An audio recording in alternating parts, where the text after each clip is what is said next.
আসসালামু আলাইকুম। আজকে রান্নার রেসিপি গরুর মাংসের কালা ভুনা। গরুর মাংসের কালা ভুনা একটি জনপ্রিয় ও মশলাদার খাবার।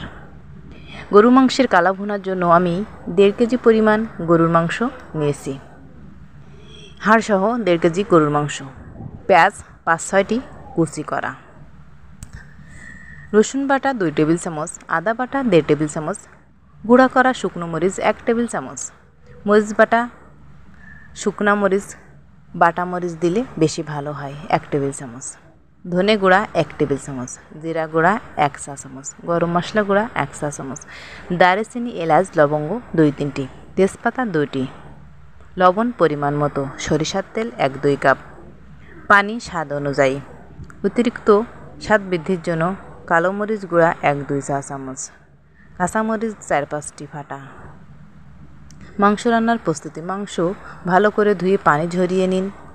একটি পাত্রে মাংস, আদা রসুন বাটা, মরিচ গুঁড়া, ধনে গুঁড়া, লবণ, সামান্য তেল দিয়ে ম্যারিনেট করুন কমপক্ষে 30 মিনিট। কড়াইয়ে সরিষার তেল গরম করে তেজপাতা, দারচিনি, এলাচ, লবঙ্গ ফোড়ন দিন। এরপরে পেঁয়াজ কুচি হালকা বাদামি রং হওয়া পর্যন্ত ভাজুন।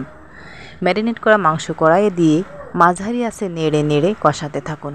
কষাতে কষাতে তেল উপরে উঠে আসলে বুঝে নেবেন মশলা ভালোভাবে কষানো হয়েছে।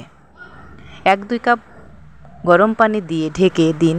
মাঝারি আঁচে 40 থেকে 50 মিনিট রান্না করুন। মাংস নরম হলে ঢাকনা খুলে মাঝারি আঁচে শুকনো ভুনা করুন যতক্ষণ পর্যন্ত কালো রং ও তেল বের না হয়। গরম মশলা গুঁড়া, কালো মরিচ গুঁড়া ও ফাটা মরিচ দিয়ে ভালোভাবে মিশিয়ে 5 মিনিট ভাজুন। ভাজতে ভাজতে কালো বর্ণ ধারণ করলে এটি নামিয়ে নিন। এটি পরোটা, নান, রুটি, খিচুড়ি সঙ্গে গরম গরম পরিবেশন করুন।